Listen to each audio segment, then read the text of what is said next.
তৃণমূল নেতার বাইকের টুলবক্স থেকে উদ্ধার আগ্নেয়াস্ত্র। মুর্শিদাবাদ জেলার বনোয়া ব্লকের বাহাদুরপুর এলাকায় পুলিশের জালে ধরা পড়ে ওই তৃণমূল নেতা। আজ ধৃত রিপন শেখকে 5 দিনের পুলিশ হেফাজতের আবেদন জানিয়ে কান্দি মহকুমা আদালতে পাঠিয়েছে বনোয়া থানার পুলিশ।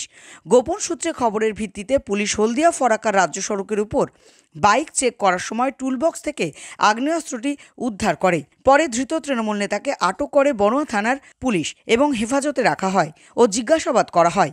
তৃণমূলের এই নেতাকে গ্রেপ্তার করে এদিন কান্দি মহকুমা আদালতে পাঠায় বিচারক। 3 দিনের পুলিশ হেফাজত মঞ্জুর করেন। তারাবির নামাজ পড়ে বের হচ্ছিলাম।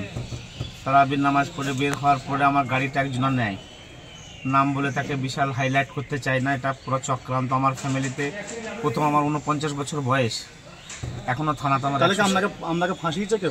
পুরোপুরি চক্রান্ত ভাই। কিন্তু আপনার গাড়ি থেকে তো আর্মসটা পাওয়া গেছে। হ্যাঁ, আমার গাড়িটা সে নিয়েছিল। বাড়ি যাবো বলে সে গাড়িটা আবার আমাকে অন্য লোক দিয়ে আবার দিয়ে পাঠায়। আমি তো তারপরে একদিন গাড়িটা ইউজ করেছি জানি না, আমার গাড়িতে কাদা লাগা ছিল। আবার ওয়াশরুমে এসে আমি ধুতে গেলাম, তারপরে আমার স্যার যে বলছে যে তুমি একবার এটা খুলে দেখছি সঙ্গে সঙ্গে কোনো আঁচ ধরা আছে। কী করবো ভাই, এখন আল্লাহ যার 10টা চোখ আছে সে দেখছে। আমি ছিলাম মাইনরিটি সেলের সাব ডিভিশন প্রেসিডেন্ট ছিলাম আমি।